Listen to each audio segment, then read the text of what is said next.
You ask Tiger to calculate. This deals with finding the midpoint between 2 points. The midpoint between the 2 points is -1, -41.5. Let's solve it step by step. Plot the 2 points and calculate the midpoint using the formula.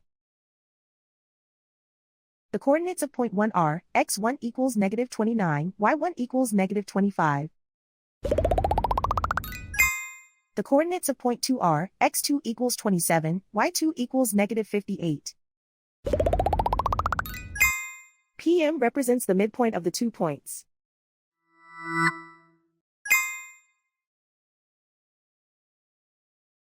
Use the x values in the midpoint formula to find the midpoints x.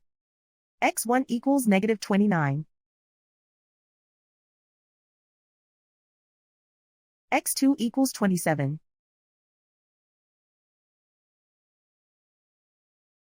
Simplify the arithmetic.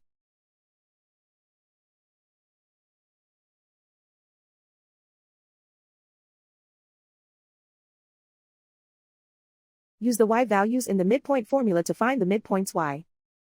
y1 equals -25.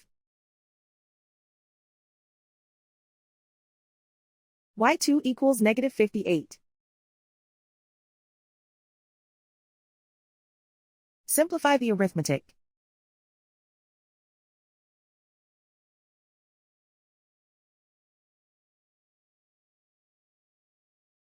And so, the midpoint is -1, -41.5.